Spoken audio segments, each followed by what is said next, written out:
बुलावह त्यों बोलह स्वामी।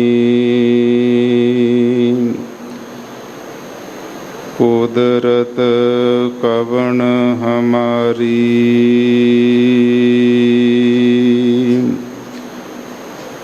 साध संग नानक जस गायो। जो प्रभ की अत प्यारी,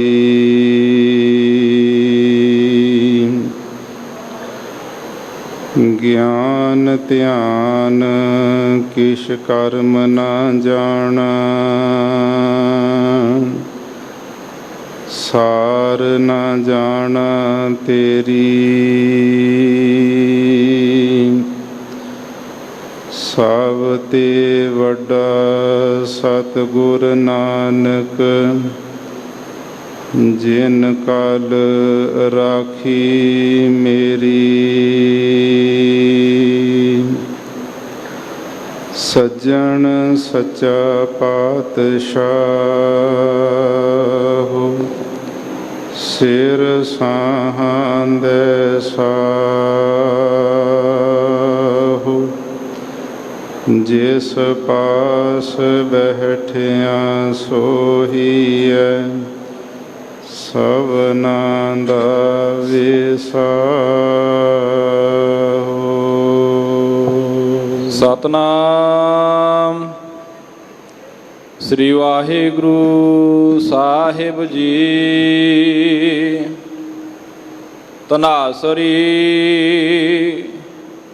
महला पंजवा। जतन करा मानुख डहकावा, ओहो अंतर जामी जाना। पाप करे कर मुकर पावा, पेख करा निर्बाना। जतन करा मानुख डहकावा, ओहो अंतर जामी जाना। पाप करे कर मुकर पावा, पेख करा निर्बाना। जानत दूर तुम्हें प्रभ नीर, उत ताका उत ते उत पेखा। आवा लोभी फेर, रहाऊ जब लग टुटा नाही मन भरमा। तब लग मुक्त ना कोई, कहो नानक दयाल स्वामी। संत भगत जन सोई, जब लग टुटा नाही मन भरमा। तब लग मुक्त ना कोई, कहो नानक दयाल स्वामी। संत भगत जन सोई। वाहिगुरु जी का खालसा, वाहिगुरु जी की फतेह। परम सन्मान ਅਤੇ ਸਤਿਕਾਰਯੋਗ ਸਤਿਗੁਰੂ ਗਰੀਬ ਨਿਵਾਜ਼ ਅੰਤਰਜਾਮੀ ਸੱਚੇ ਪਾਤਸ਼ਾਹ ਜੀ ਦੀ ਸਾਜੀ ਨਵਾਜੀ। ਗੁਰੂ ਸਰੂਪ ਗੁਰੂ ਖਾਲਸਾ ਸਾਧ ਸੰਗਤ ਜੀਓ। आप जी जितने भी गुरु प्यारे माई भाई दूरों नेड़ियों चल करके ਚੌਥੇ ਪਾਤਸ਼ਾਹ ਸੋਢੀ ਸੁਲਤਾਨ ਪਿਤਾ ਸ੍ਰੀ ਗੁਰੂ ਰਾਮਦਾਸ ਸਾਹਿਬ ਮਹਾਰਾਜ ਜੀ ਦੇ ਪਾਵਨ ਪਵਿੱਤਰ ਅਸਥਾਨ ਸੱਚਖੰਡ ਸ੍ਰੀ ਹਰਿਮੰਦਰ ਸਾਹਿਬ ਜੀ ਵਿਖੇ ਨਤਮਸਤਕ ਹੋਣ ਵਾਸਤੇ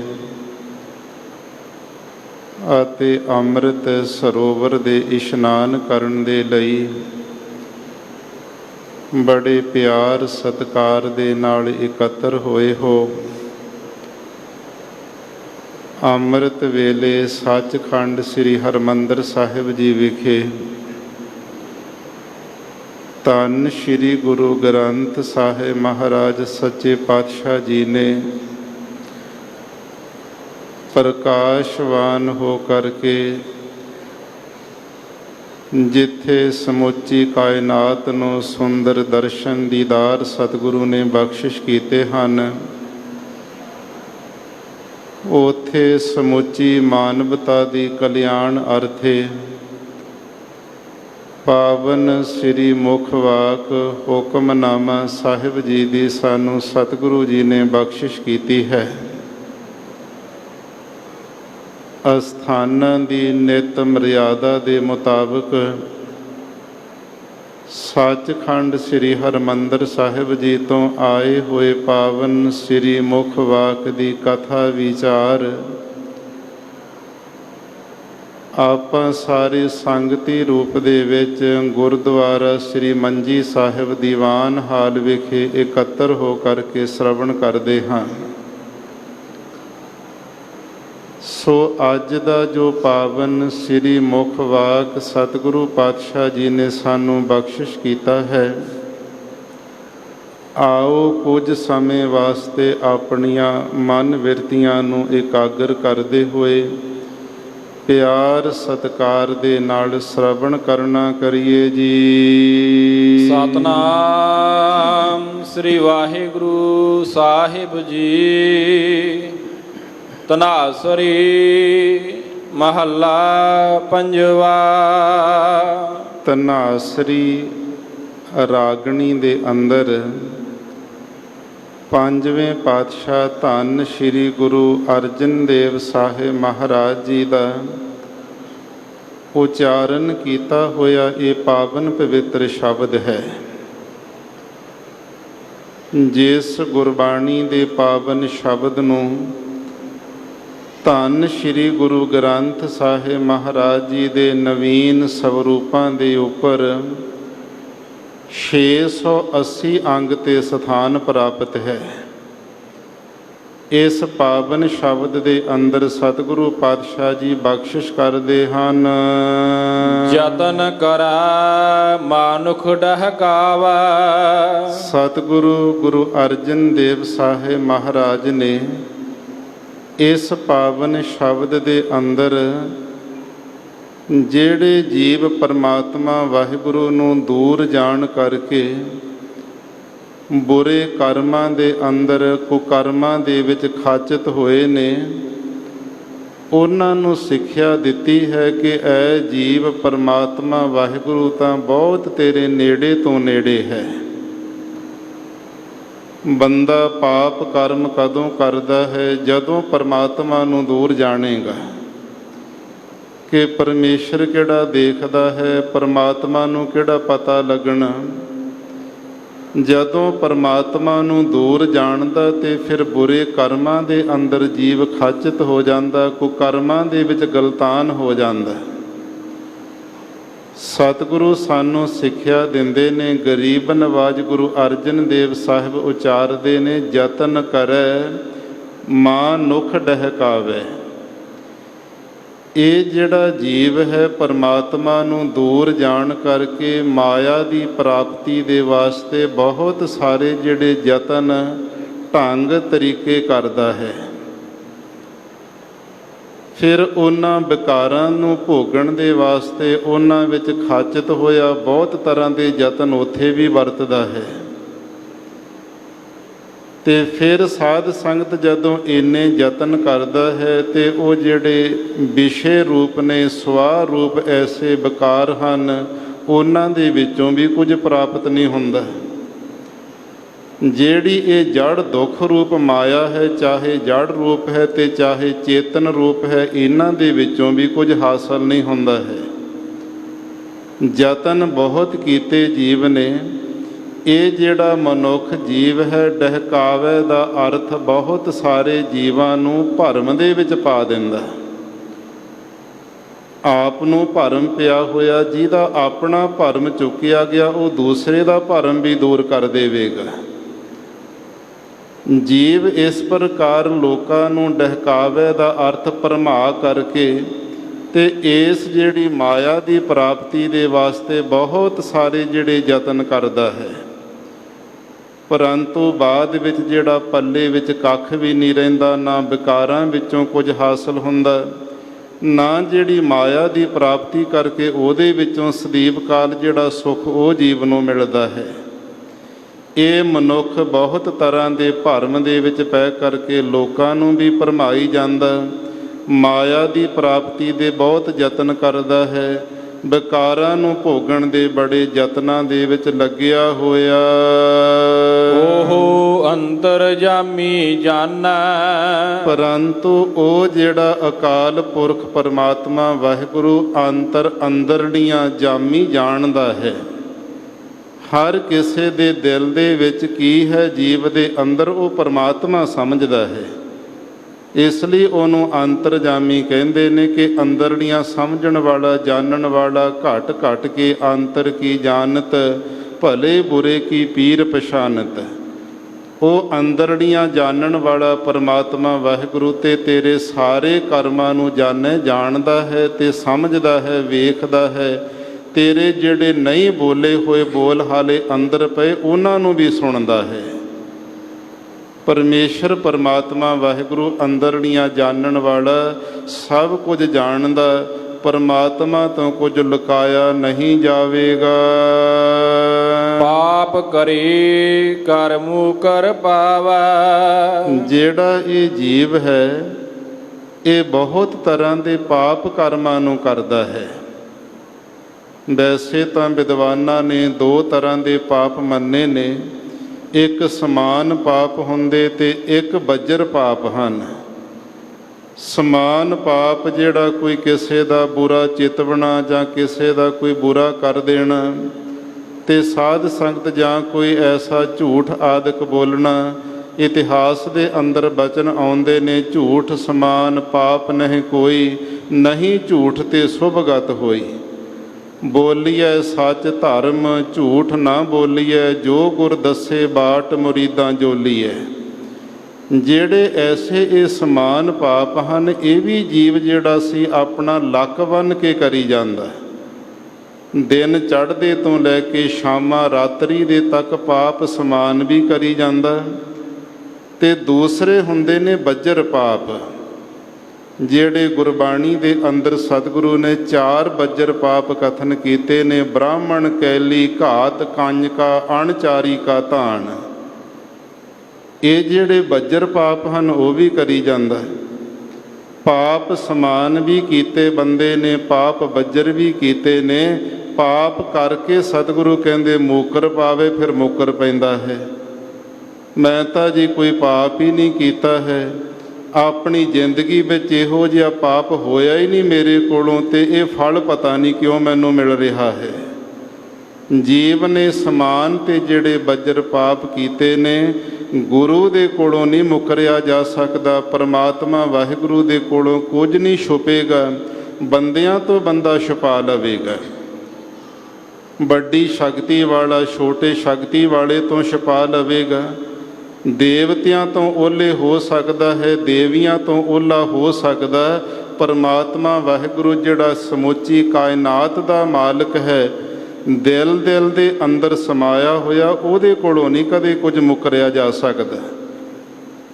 ਜੀਵ ਦੀ ਹਾਲਤ ਐਸੀ ਹੋ ਗਈ ਹੈ, ਸਮਾਨ ਪਾਪ ਵੀ ਕਰੀ ਜਾਂਦਾ, ਬੱਜਰ ਪਾਪ ਵੀ ਕਰਦਾ ਹੈ। ਸਾਰੇ ਪਾਪ ਕਰਕੇ ਫਿਰ ਮੁੱਕਰ ਪੈਂਦਾ ਕਿ ਮੈਂ ਤਾਂ ਕੋਈ ਪਾਪ ਕਰਮ ਨਹੀਂ ਕੀਤਾ ਹੈ। ਭੇਖ ਕਰਾ ਨਿਰਵਾਨਾ। ਫਿਰ ਆਪਣੇ ਸਰੀਰ ਦੇ ਉੱਪਰ ਜਿਹੜਾ ਭੇਖ ਲਿਵਾਸ ਹੈ, ਉਹ ਕਿਸ ਤਰ੍ਹਾਂ ਦਾ ਬਣਾਈ ਫਿਰਦਾ। ਨਿਰਵਾਨ ਨਾਮ ਹੁੰਦਾ ਜਿਹੜੇ ਸੰਸਾਰ ਤੋਂ ਉਪਰਾਮ ਹੋ ਗਏ ਨੇ, ਜਿਨ੍ਹਾਂ ਦੀ ਮਨ ਦੀ ਬਿਰਤੀ ਦੁਨੀਆ ਤੋਂ ਉਦਾਸ ਹੋ ਚੁੱਕੀ, ਉਦਾਸੀਆਂ ਵਾਲਾ ਸਾਧੂਆਂ ਵਾਲਾ ਭੇਖ ਵੀ ਬਣਾ ਲਿਆ। ਭੇਖ ਬਣਾ ਕੇ ਲੋਕ ਕਹਿਣਗੇ ਜੀ ਇਹਨੇ ਤੇ ਕੋਈ ਪਾਪ ਕਰਮ ਹੀ ਨਹੀਂ ਕੀਤਾ ਹੈ, ਇਸ ਲਈ ਭੇਖ ਵੀ ਸਰੀਰ ਤੇ ਬਣਾਈ ਫਿਰਦਾ ਹੈ। ਨਿਰਬਾਨੇ ਦਾ ਅਰਥ ਹੁੰਦਾ ਨਿਰ ਰਹਿਤ, ਬਾਨ ਨਾਮ ਦੁੱਖਾਂ ਦਾ ਹੈ। ਤੇ ਇਸ ਤਰ੍ਹਾਂ ਦਾ ਲਿਬਾਸ ਬਣਾਇਆ ਸਰੀਰ ਦੇ ਉੱਪਰ ਵੀ ਲੋਕ ਕਹਿਣਗੇ ਜੀ ਇਹਨੂੰ ਤਾਂ ਕੋਈ ਦੁੱਖ ਹੀ ਨਹੀਂ ਹੈ। ਸਾਰਾ ਸਰੀਰ ਦੁਖੀ ਹੋਵੇ, 24 ਘੰਟੇ ਮਨ ਕਰਕੇ ਬੰਦਾ ਦੁਖੀ ਰਹਿੰਦਾ ਹੋਵੇ, ਉੱਪਰੋਂ ਲਿਬਾਸ ਇਸ ਤਰ੍ਹਾਂ ਦਾ, ਉੱਪਰੋਂ ਲੋਕਾਂ ਨੂੰ ਹੱਸ ਕੇ ਵਿਖਾ ਦੇਣਾ, ਲੋਕ ਕਹਿਣਗੇ ਇਹਨੂੰ ਕੋਈ ਦੁੱਖ ਹੀ ਨਹੀਂ ਹੈ। ਜਿਵੇਂ ਗੁਰੂ ਨਾਨਕ ਦੇਵ ਸਾਹਿਬ ਮਹਾਰਾਜ ਜੀ ਜਦੋਂ ਤੁਰੇ ਜਾ ਰਹੇ ਸਨ ਤੇ ਨਾਲ ਭਾਈ ਮਰਦਾਨਾ ਤੇ ਬਾਲਾ ਦੋਵੇਂ ਸਾਥੀ ਸੀ ਸਤਿਗੁਰਾਂ ਦੇ ਨਾਲ। ਸਾਹਮਣੇ ਇੱਕ ਸ਼ਾਹੂਕਾਰ ਦੁਕਾਨ ਦੇ ਉੱਪਰ ਬੈਠਾ, ਉਹ ਆਪਣੀ ਮਾਇਆ ਦੀ ਗਿਣਤੀ ਕਰ ਰਿਹਾ ਤੇ ਸਤਿਗੁਰੂ ਪਾਤਸ਼ਾਹ ਜੀ ਖੜ ਗਏ ਤੇ ਮਰਦਾਨੇ ਨੇ ਕਿਹਾ, ਕਹਿੰਦਾ ਦੇਖੋ ਮਹਾਰਾਜ ਇਹ ਬੰਦਾ ਕਿੰਨਾ ਸੁਖੀ ਹੈ, ਕਿੰਨੀ ਮਾਇਆ ਦੀ ਗਿਣਤੀ ਕਰੀ ਜਾਂਦਾ, ਨਾ ਤੁਹਾਡੇ ਵੱਲ ਵੇਖਿਆ ਨਾ ਸਾਡੇ ਵੱਲ ਵੇਖਦਾ, ਇਹ ਮਾਇਆ ਕਰਕੇ ਬੜਾ ਸੁਖੀ ਜਾਪਦਾ ਹੈ। ਸਤਿਗੁਰੂ ਜੀ ਕਹਿੰਦੇ ਮਰਦਾਨਿਆ ਤੈਨੂੰ ਭੁਲੇਖਾ ਲੱਗਦਾ, ਨਾਨਕ ਦੁਖੀਆ ਸਭ ਸੰਸਾਰ, ਕੋਈ ਤਨ ਦੁਖੀ, ਕੋਈ ਮਨ ਦੁਖੀ, ਕੋਈ ਚਿੰਤਾ ਚਿਤ ਉਦਾਸ, ਥੋੜੇ ਬਹੁਤੇ ਸਭ ਦੁਖੀ, ਸੁਖੀ ਹਰੀ ਕੇ ਦਾਸ। ਜਾ ਕੇ ਪੁੱਛ ਲੈ, ਸਤਿਗੁਰੂ ਕਹਿੰਦੇ ਮਰਦਾਨਿਆਂ ਜੇ ਤਸੱਲੀ ਨਹੀਂ ਆਉਂਦੀ ਹੈ।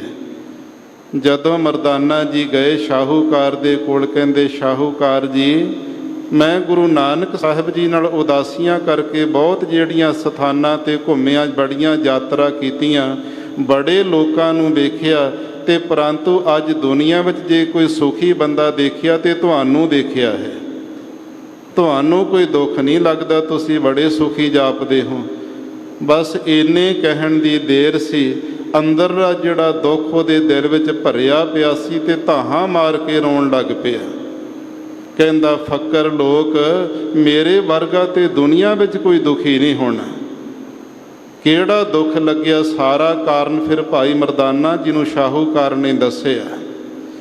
ਇਸ ਲਈ ਦੁਨੀਆ ਦੇ ਅੰਦਰ ਜਿਹੜਾ ਇਹ ਬੰਦਾ ਹੈ ਭੇਖ ਕਰੈ ਨਿਰਬਾਨੈ, ਸਰੀਰ ਦੇ ਉੱਪਰਲਾ ਭੇਖ ਜਿਹੜਾ ਲਿਬਾਸ ਹੈ ਨਿਰਬਾਨ ਦੁੱਖਾਂ ਤੋਂ ਰਹਿਤ ਬਣਾ ਲੈਂਦਾ। ਵੀ ਲੋਕ ਕਹਿਣਗੇ ਜੀ ਬੜਾ ਇਹ ਸੁਖੀ ਬੰਦਾ, ਇਹ ਤੇ ਉਦਾਸੀ ਬੰਦਾ ਹੈ, ਫੱਕਰ ਬੰਦਾ ਹੈ, ਇਹਨੂੰ ਕੋਈ ਦੁੱਖ ਨਹੀਂ ਹੈ। ਪਰੰਤੂ ਅੰਦਰੋਂ ਜਿਹੜਾ ਦੁੱਖਾਂ ਦੇ ਨਾਲ ਭਰਿਆ ਪਿਆ ਤੇ ਐਸੀ ਹਾਲਤ ਇਹ ਜੀਵ ਦੀ ਬਣ ਚੁੱਕੀ ਹੈ, ਪਾਪ ਕਰਕੇ ਮੁੱਕਰ ਜਾਂਦਾ ਹੈ, ਸਰੀਰ ਤੇ ਉਦਾਸੀਆਂ ਵਾਲਾ ਤੇ ਨਿਰਵਾਨ ਦੁੱਖਾਂ ਤੋਂ ਰਹਿਤ ਜਿਹੜਾ ਲੋਕਾਂ ਨੂੰ ਦਿਖਾਵੇ ਵਾਸਤੇ ਭੇਖ ਵੀ ਬਣਾਈ ਫਿਰਦਾ ਹੈ। ਜਾਨਤ ਦੂਰ ਤੁਮਹਿ ਪ੍ਰਭ ਨੇਰ। ਧੰਨ ਸ਼੍ਰੀ ਗੁਰੂ ਅਰਜਨ ਦੇਵ ਸਾਹਿਬ ਮਹਾਰਾਜ ਜੀ ਕਹਿੰਦੇ, ਹੇ ਅਕਾਲ ਪੁਰਖ ਪਰਮਾਤਮਾ ਵਾਹਿਗੁਰੂ, ਇਹ ਜੀਵ ਦੀ ਹਾਲਤ ਕੀ ਬਣ ਗਈ? ਪਾਪ ਕਿਉਂ ਕਰਦਾ, ਕਿਉਂ ਭੇਖੀ ਬਣਿਆ, ਕਿਉਂ ਪਖੰਡ ਕਰਦਾ ਦੁਨੀਆ ਨੂੰ ਲੁੱਟਣ ਵਾਸਤੇ? ਜਾਨਤ ਦੂਰ, ਇਹ ਆਪ ਜੀ ਨੂੰ ਦੂਰ ਜਾਣਦਾ ਹੈ। ਸਤਿਗੁਰੂ ਪਾਤਸ਼ਾਹ ਜੀ ਤੇ ਕਹਿੰਦੇ ਨੇਰੈ ਨਾਹੀ ਦੂਰ, ਨਿਜ ਆਤਮੈ ਰਹਿਆ ਭਰਪੂਰ। ਉਹ ਵਾਹਿਗੁਰੂ ਦੀ ਜਿਹੜੀ ਜੋਤ ਹੈ ਜੀਵ, ਉਹ ਦੂਰ ਨਹੀਂ, ਉਹ ਤਾਂ ਤੇਰਾ ਆਤਮਾ ਰੂਪ ਕਰਕੇ, ਤੇਰਾ ਆਧਾਰ ਰੂਪ ਹੋ ਕੇ ਤੇਰੇ ਸਰੀਰ ਦੇ ਅੰਦਰ ਹੀ ਵਿਆਪਕ ਹਿਰਦੇ ਵਿੱਚ ਹੈ। ਪਰੰਤੂ ਇਹ ਜਿਹੜਾ ਜੀਵ ਹੈ ਉਸ ਪਰਮਾਤਮਾ ਨੂੰ ਅਗਿਆਨੀ ਹੋਣ ਕਰਕੇ ਦੂਰ ਸਮਝਦਾ ਹੈ। ਤੁਮ ਹੈ ਪ੍ਰਭ ਨੇਰ, ਤੁਸੀਂ ਤਾਂ ਵਾਹਿਗੁਰੂ ਜੀ ਪਰਮਾਤਮਾ ਜੀ ਨੇੜੇ ਤੋਂ ਨੇੜੇ ਹੋ। ਮਨੁੱਖ ਦਾ ਜਿਹੜਾ ਸਰੀਰ ਹੈ, ਸਰੀਰ ਦੇ ਨੇੜੇ ਇਹਦੇ ਹੱਥ ਪੈਰ ਨੇ, ਹੱਥਾਂ ਪੈਰਾਂ ਤੋਂ ਨੇੜੇ ਇਹਦਾ ਮੂੰਹ ਹੈ, ਇਹਦੇ ਕੰਨ ਨੇ, ਇਹਦੀਆਂ ਜਿਹੜੀਆਂ ਅੱਖਾਂ ਨੇ, ਘਰਾਣ ਇੰਦਰੀਆ ਲੱਗਿਆ ਹੋਇਆ, ਤੇ ਪਰੰਤੂ ਪਰਮਾਤਮਾ ਵਾਹਿਗੁਰੂ ਤਾਂ ਇਹਨਾਂ ਤੋਂ ਵੀ ਨੇੜੇ ਹੈ। ਹੱਥ ਦੇ ਨਾਲ ਬੁਰਕੀ ਤੋੜੇਗਾ, ਮੂੰਹ ਤੱਕ ਜਾਂਦਿਆਂ ਕੋਈ ਸਮਾਂ ਲੱਗੇਗਾ।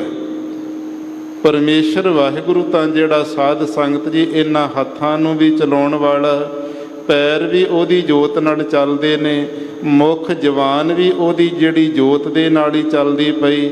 ਸਾਰਾ ਕੁਝ ਹੀ ਪਰਮਾਤਮਾ ਕਰਨ ਵਾਲਾ ਹੈ।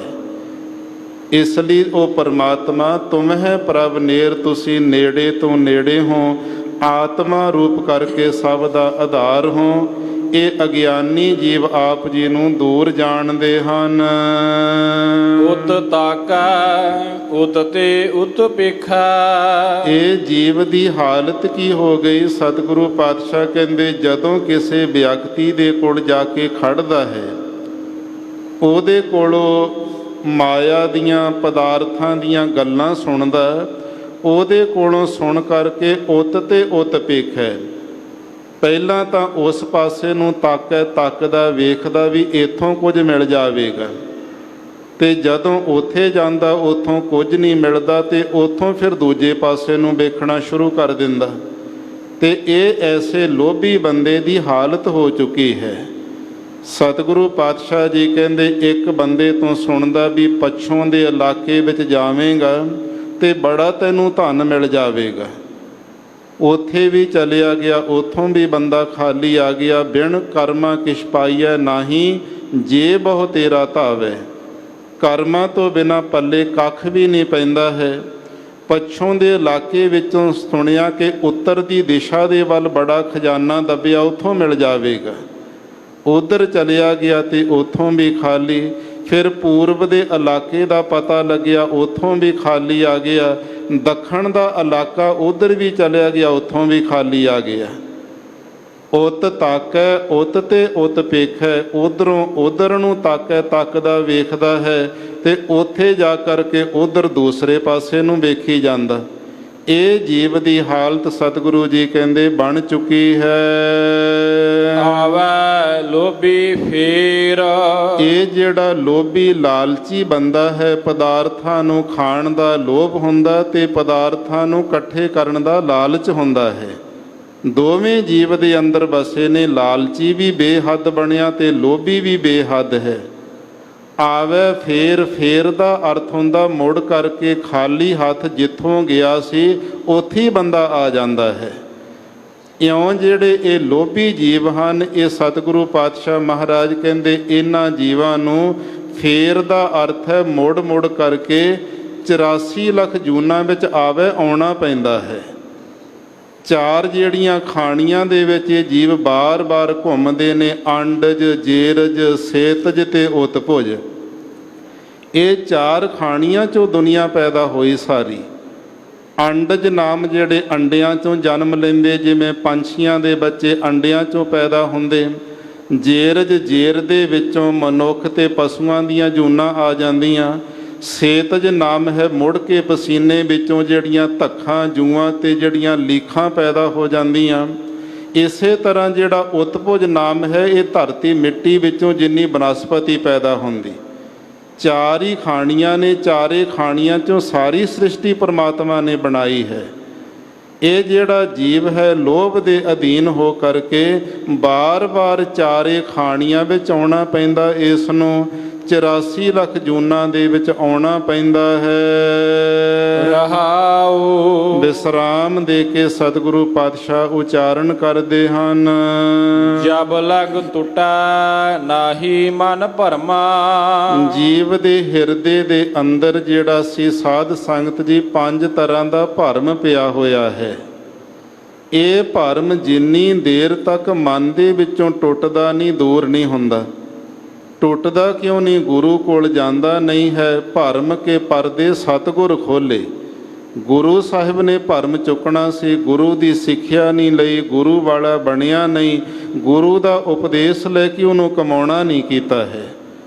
ਇਸ ਕਰਕੇ 5 ਤਰ੍ਹਾਂ ਦਾ ਭਰਮ ਜਿਹੜਾ ਭੇਦ ਭਰਮ, ਕਰਤੱਤ ਭਰਮ, ਪੁੰਨ ਭਰਮ, ਸੰਗ ਵਿਕਾਰ, ਬ੍ਰਹਮ ਇਤਰ ਜਗ ਸਤ ਭਰਮ, ਪੰਚੋ ਭਰਮ ਸੰਸਾਰ। ਇਹ 5 ਤਰ੍ਹਾਂ ਦਾ ਭਰਮ ਜਿਹੜਾ ਜੀਵ ਦਾ ਟੁੱਟਦਾ ਨਹੀਂ।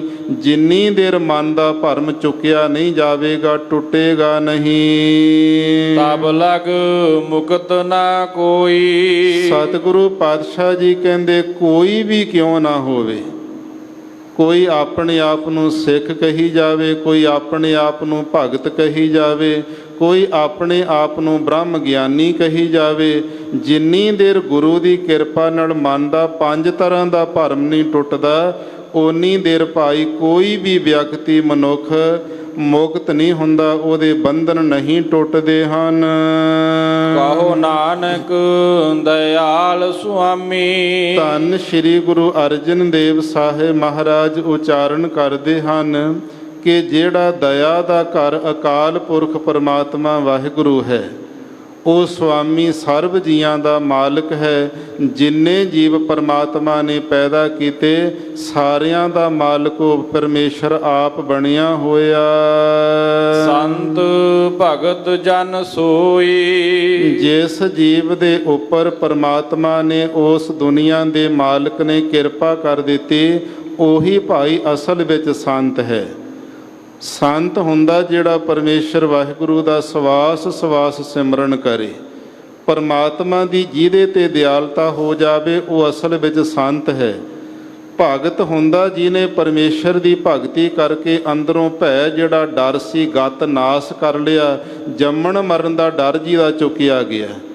ਸੰਤ ਭਗਤ ਜਨ ਸੋਈ, ਤੇ ਜਨ ਦਾ ਅਰਥ ਸੇਵਕ।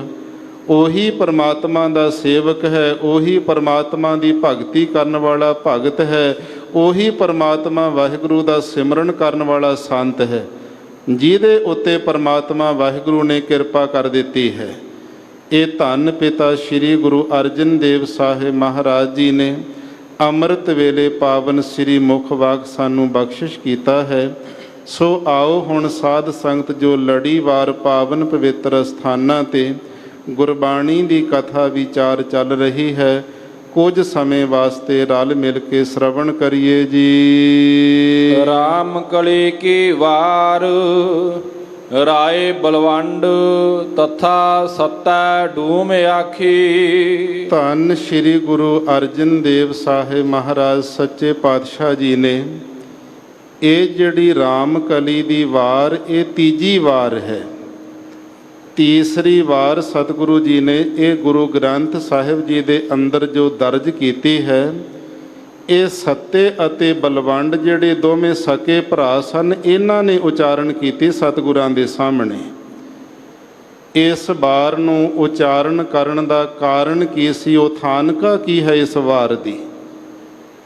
ਇਹ ਸੱਤਾ ਤੇ ਬਲਵੰਡ ਦੋਵੇਂ ਸਕੇ ਭਰਾ ਸਨ, ਪੂਰਬ ਦੇ ਇਲਾਕੇ ਦੇ ਬਸਿੰਦੇ ਸਨ। ਇਹਨਾਂ ਕੋਲ ਰਾਗ ਵਿਦਿਆ ਬਹੁਤ ਜ਼ਿਆਦਾ ਸੀ। ਜਦੋਂ ਕਿਤੇ ਇਹ ਰਾਗ ਦੇ ਵਿੱਚ ਗਾਉਂਦੇ ਸਨ ਤੇ ਸਾਰਿਆਂ ਦੇ ਮਨਾਂ ਨੂੰ ਆਪਣੀ ਮੁੱਠੀ ਵਿੱਚ ਬੰਦ ਕਰ ਲੈਂਦੇ ਸੀ। ਬੜੇ ਧਨੰਤਰ ਸਨ ਰਾਗ ਵਿਦਿਆ ਦੇ, ਪਰੰਤੂ ਇਹਨਾਂ ਦੀ ਵਿਦਿਆ ਦੀ ਕਿਸੇ ਪਾਸੋਂ ਕਦਰ ਨਾ ਪਈ। ਇਹਨਾਂ ਨੂੰ ਪਤਾ ਲੱਗਿਆ ਕਿ ਧੰਨ ਸ੍ਰੀ ਗੁਰੂ ਅਰਜਨ ਦੇਵ ਸਾਹਿਬ ਮਹਾਰਾਜ ਸੱਚੇ ਪਾਤਸ਼ਾਹ ਅੰਮ੍ਰਿਤਸਰ ਦੀ ਪਾਵਨ ਧਰਤੀ 'ਤੇ ਸੇਵਾ ਕਰਵਾ ਰਹੇ ਨੇ, ਉਹ ਵਿਦਵਾਨਾਂ ਦੀ ਕਦਰ ਕਰਦੇ ਨੇ। ਚੰਗਾ ਜਦੋਂ ਵਿਦਵਾਨ ਆ ਜਾਵੇ ਤੇ ਸਤਿਗੁਰੂ ਪਾਤਸ਼ਾਹ ਉਹਨੂੰ ਆਪਣੇ ਕੋਲ ਰੱਖ ਕਰਕੇ ਉਹਦੇ ਕੋਲੋਂ ਕੀਰਤਨ ਵੀ ਸੁਣਦੇ ਤੇ ਗੁਰਮਤ ਦੀ ਵਿਚਾਰ ਕਥਾ ਵੀ ਸ਼ਰਵਣ ਕਰਦੇ ਨੇ। ਇਹ ਸੱਤਾ ਤੇ ਬਲਵੰਡ, ਜਿਹੜਾ ਬਲਵੰਡ ਵੱਡਾ ਸੀ ਤੇ ਸੱਤਾ ਜਿਹੜਾ ਇਹ ਛੋਟਾ ਸੀ। ਸਭ ਤੋਂ ਪਹਿਲਾਂ ਦੋਨਾਂ ਵਿੱਚੋਂ ਭਾਈ ਜਿਹੜਾ ਸੱਤਾ ਸੀ, ਇਹ ਅੰਮ੍ਰਿਤਸਰ ਦੀ ਧਰਤੀ ਤੇ ਆ ਗਿਆ। ਧੰਨ ਗੁਰੂ ਅਰਜਨ ਦੇਵ ਸਾਹਿਬ ਮਹਾਰਾਜ ਜੀ ਦੇ ਦਰਸ਼ਨ ਕਰਕੇ ਨਿਹਾਲ ਹੋਇਆ। ਸਤਿਗੁਰੂ ਪਾਤਸ਼ਾਹ ਜੀ ਨੇ ਸਭ ਕੁਝ ਪੁੱਛਿਆ ਇਸ ਦੇ ਕੋਲੋਂ। ਕਹਿਣ ਲੱਗਿਆ, ਮਹਾਰਾਜ ਆਪ ਦੀ ਕਿਰਪਾ ਪਰਮਾਤਮਾ ਦੀ ਰਹਿਮਤ ਦੇ ਨਾਲ ਬਹੁਤ ਵੱਡਾ ਗੁਣ ਹਾਸਲ ਹੋਇਆ ਕੀਰਤਨ ਕਰਨ ਦਾ, ਪਰੰਤੂ ਸਾਨੂੰ ਕੋਈ ਕਦਰਦਾਨ ਨਹੀਂ ਮਿਲਿਆ ਜੋ ਸਾਡੀ ਵਿਦਿਆ ਦੀ ਕਦਰ ਕਰੇ। ਸਤਿਗੁਰਾਂ ਨੇ ਭਾਈ ਸੱਤੇ ਨੂੰ ਆਪਣੇ ਕੋਲ ਰੱਖ ਲਿਆ ਤੇ ਜਿਹੜੀ ਭਾਈ ਸਾਲੋ ਦੀ ਧਰਮਸ਼ਾਲਾ ਸੀ ਉਹਦੇ ਨੇੜੇ ਇਹਨੂੰ ਮਕਾਨ ਦੇ ਦਿੱਤਾ। ਇੱਥੇ ਰਹਿائش ਰੱਖ ਆਪਣੀ ਤੇ ਕੀਰਤਨ ਸੁਣਾਇਆ ਕਰ, ਸੰਗਤਾਂ ਸੁਣਿਆ ਕਰਨਗੀਆਂ। ਧੰਨ ਗੁਰੂ ਅਰਜਨ ਦੇਵ ਸਾਹਿਬ ਮਹਾਰਾਜ ਸੰਗਤਾਂ ਦੇ ਵਿੱਚ ਤਖਤ ਤੇ ਸੁਭਾਏਮਾਨ ਹੁੰਦੇ ਤੇ ਭਾਈ ਸੱਤਾ ਸਤਿਗੁਰਾਂ ਦੀ ਹਜ਼ੂਰੀ ਵਿੱਚ ਬੈਠ ਕੇ ਕੀਰਤਨ ਕਰਦਾ। ਸੰਗਤਾਂ ਜੁੜਦੀਆਂ ਤੇ ਇਸ ਤਰ੍ਹਾਂ ਜਦੋਂ ਕਾਫੀ ਲੰਮਾ ਸਮਾਂ ਗੁਜ਼ਰ ਗਿਆ ਤੇ ਦੂਸਰੇ ਭਰਾ ਬਲਵੰਡ ਨੂੰ ਵੀ ਪਤਾ ਲੱਗਿਆ ਕਿ ਮੈਂ ਗਰੀਬੀ ਨਾਲ ਘੋਲ ਕਰਦਾ ਪਿਆ, ਕਿਤੋਂ ਮੈਨੂੰ ਜਿਹੜੀ ਕਾਣੀ ਕੌਡੀ ਹਾਸਲ ਨਹੀਂ ਹੁੰਦੀ, ਕਿਉਂ ਨਾ ਮੈਂ ਵੀ ਗੁਰੂ ਅਰਜਨ ਸਾਹਿਬ ਜੀ ਦੇ ਕੋਲ ਚਲਿਆ ਜਾਵਾਂ। ਫਿਰ ਆਪਣਾ ਭਰਾ ਜਿੱਥੇ ਸੱਤਾ ਗੁਰੂ ਅਰਜਨ ਸਾਹਿਬ ਜੀ ਦੇ ਚਰਨਾਂ ਵਿੱਚ ਸੀ ਤੇ ਬਲਵੰਡ ਵੀ ਪਹੁੰਚ ਗਿਆ। ਇਹ ਦੋਵੇਂ ਸਤਿਗੁਰੂ ਪਾਤਸ਼ਾਹ ਮਹਾਰਾਜ ਜੀ ਦੇ ਚਰਨਾਂ ਵਿੱਚ ਰਹਿ ਕਰਕੇ ਸੰਗਤਾਂ ਨੂੰ ਕੀਰਤਨ ਸੁਣਾਉਂਦੇ ਨੇ। ਸੰਗਤਾਂ ਝੂਮਣ ਲੱਗ ਜਾਂਦੀਆਂ। ਸਤਿਗੁਰੂ ਪਾਤਸ਼ਾਹ ਮਹਾਰਾਜ ਜੀ ਦੀ ਬੜੀ ਪ੍ਰਸੰਨਤਾ ਇਹਨਾਂ ਦੇ ਉੱਤੇ ਹੋ ਗਈ। ਤਾਂ ਜਦੋਂ ਕਾਫੀ ਲੰਬਾ ਸਮਾਂ ਦੋਵੇਂ ਭਰਾ ਇਹ ਕੀਰਤਨ ਕਰਦੇ ਰਹੇ ਤਾਂ ਇਹਨਾਂ ਦੀ ਛੋਟੀ ਭੈਣ ਸੀ ਜੋ ਪੁੱਤਰੀਆਂ ਦੇ ਸਮਾਨ ਉਮਰ ਵਿੱਚ ਬਹੁਤ ਛੋਟੀ ਲੱਗਦੀ ਸੀ, ਉਹਦੀ ਸ਼ਾਦੀ ਦਾ ਸਮਾਂ ਆ ਗਿਆ ਤੇ ਸੱਤੇ ਤੇ ਬਲਵੰਡ ਨੇ ਮਨ ਵਿੱਚ ਖਿਆਲ ਲਿਆਂਦਾ ਵੀ ਅਸੀਂ ਗੁਰੂ ਨਾਨਕ ਸਾਹਿਬ ਦੇ ਘਰ ਦੇ ਕੀਰਤਨੀਏ ਹਾਂ। ਗੁਰੂ ਅਰਜਨ ਦੇਵ ਸਾਹਿਬ ਮਹਾਰਾਜ ਨੂੰ ਕੀਰਤਨ ਸੁਣਾ ਕੇ ਨਿਹਾਲ ਕਰਦੇ ਸੰਗਤਾਂ ਨੂੰ ਅਸੀਂ ਝੂਮਣ ਲਾ ਦਿੰਦੇ ਹਾਂ। ਜਦੋਂ ਸਾਡੀ ਭੈਣ ਦੀ ਸ਼ਾਦੀ ਹੋਵੇਗੀ ਤੇ ਚੰਗੇ ਠਾਠ ਬਾਠ ਦੇ ਨਾਲ ਹੋਣੀ ਚਾਹੀਦੀ ਹੈ। ਪਤਾ ਲੱਗੇ ਵੀ ਗੁਰੂ ਅਰਜਨ ਸਾਹਿਬ ਦੇ ਜਿਹੜੇ ਕੀਰਤਨੀਏ ਹਨ ਉਹਨਾਂ ਦੀ ਜਿਹੜੀ ਭੈਣ ਦੀ ਸ਼ਾਦੀ ਇਹ ਇਸ ਤਰ੍ਹਾਂ ਦੇ ਨਾਲ ਹੋ ਰਹੀ ਹੈ। ਸਤਿਗੁਰੂ ਪਾਤਸ਼ਾਹ ਨੂੰ ਆ ਕਰਕੇ ਕਹਿਣ ਲੱਗੇ ਜੀ ਸਾਡੀ ਭੈਣ ਦੀ ਸ਼ਾਦੀ ਹੈ, ਇਸ ਲਈ ਸਾਨੂੰ ਮਾਇਆ ਦੀ ਲੋੜ ਹੈ। ਸਤਿਗੁਰੂ ਜੀ ਕਹਿੰਦੇ ਸੱਤਾ ਤੇ ਬਲਵੰਡ ਜੀ ਦੱਸੋ ਕਿੰਨੀ ਮਾਇਆ ਚਾਹੀਦੀ ਹੈ? ਸਾਰੀ ਮਾਇਆ ਤੁਹਾਨੂੰ ਦੇਵਾਂਗੇ। ਇਹਨਾਂ ਨੇ ਮਨ ਵਿੱਚ ਸੋਚਿਆ ਵੀ ਅਸੀਂ ਕਿਤੇ ਮਾਇਆ ਥੋੜੀ ਮੰਗ ਲਈ, ਸਤਿਗੁਰੂ ਜ਼ਿਆਦਾ ਦੇਣੀ ਚਾਹੁੰਦੇ ਹੋਣ, ਇਸ ਲਈ ਕਹਿਣ ਲੱਗੇ ਜੀ ਅਸੀਂ ਮੰਗ ਕੇ ਨਹੀਂ ਲਵਾਂਗੇ। ਇਸ ਤਰ੍ਹਾਂ ਕਰਿਓ, ਜਿੰਨੀ ਵਿਸਾਖੀ ਵਾਲੇ ਦਿਨ, ਪਰਸੋਂ ਨੂੰ ਵਿਸਾਖੀ ਦਾ ਦਿਹਾੜਾ ਆ ਰਿਹਾ, ਜਿੰਨੀ ਵਿਸਾਖੀ ਦੇ ਉੱਤੇ ਚੜਾਵਾ ਹੋਵੇਗਾ, ਮਾਇਆ ਹੋਵੇਗੀ, ਉਹ ਸਾਨੂੰ ਦੇ ਦਿਓ। ਇਹਨਾਂ ਦੀ ਅੰਦਰਲੀ ਜਿਹੜੀ ਕੁਟਲ ਨੀਤੀ ਸੀ ਸਤਿਗੁਰੂ ਪਾਤਸ਼ਾਹ ਅੰਤਰਜਾਮੀ ਸਮਝ ਗਏ। ਕਹਿਣ ਲੱਗੇ ਸੱਤਾ ਤੇ ਬਲਵੰਡ ਜੀ ਤੁਸੀਂ ਮੰਗ ਕੇ ਮਾਇਆ ਲੈ ਲਓ, ਜਿੰਨੀ ਚਾਹੀਦੀ ਉਨੀ ਦੇ ਦਿਆਂਗੇ। ਕੀ ਪਤਾ ਵਿਸਾਖੀ ਦੇ ਉੱਤੇ ਸੰਗਤ ਥੋੜੀ ਆਵੇ, ਜ਼ਿਆਦਾ ਹੋਵੇ, ਤੇ ਕੀ ਪਤਾ ਕਿੰਨੀ ਕੋ ਮਾਇਆ ਦਾ ਚੜਾਵਾ ਆਵੇ।